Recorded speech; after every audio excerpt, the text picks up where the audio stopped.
lorsque les premières idées qui ont donné naissance au roman Le Trésor de Sophia ont été lancées. En ce printemps 2008, nous avons eu la chance de rencontrer l'auteure Mireille Villeneuve dans le cadre du projet Culture à l'école. Elle venait nous faire vivre un atelier d'écriture.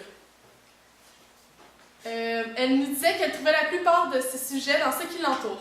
C'est alors qu'elle nous posa la question y a-t-il quelque chose dans votre école qui sera assez spécial pour bâtir une histoire? La cave!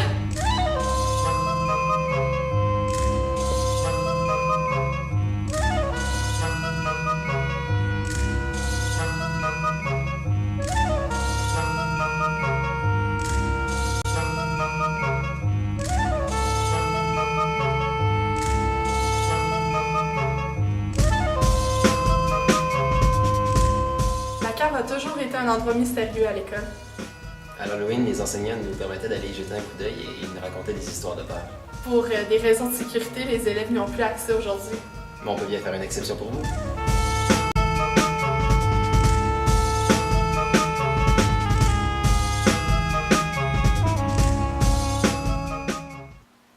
sais, Camille, à l'époque, je sais pas si tu t'en souviens, mais on organisait un spectacle sur les origines de notre école. Est-ce que c'était un spectacle sur la famille Cray? Parce que c'est ça, je m'en souviens. J'étais en 2e année.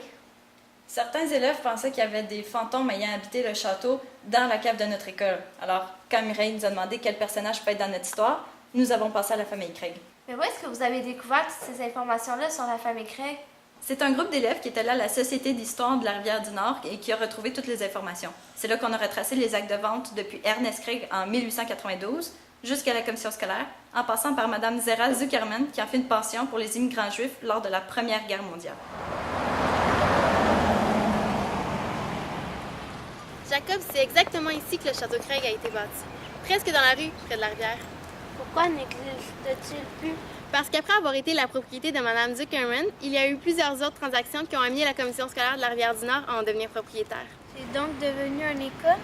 Et oui, puis une ex-enseignante de l'école Marie-Boisé, Marie Léveillé, qui était la grand-mère d'un des élèves, nous a écrit une belle lettre de ses souvenirs du début de l'école, car le château était devenu trop dangereux pour être habité.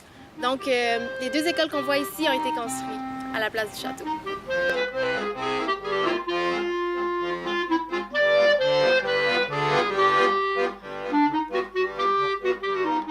C'est alors que l'école actuelle, la Fourmilière, fut bâtie sous le nom du pavillon Saint-Louis dans les années 50. Les élèves du château furent relocalisés après un bref séjour dans l'église devant l'école. C'est alors qu'on pu procéder à la démolition du château puis à la construction du pavillon Saint-Marcel, qui est maintenant l'école Marie-Boisé. Donc, l'école Marie-Boisé et La Fourmilière ont tous deux commencé à être le château Craig et ont tous deux une cave. Comme vous voyez, la voie pour une histoire fantastique était tracée. Mireille nous a demandé si elle pouvait utiliser nos recherches pour écrire son roman. Et nous avons dit oui. Elle est même revenue l'année d'après pour nous présenter ce qu'elle avait écrit.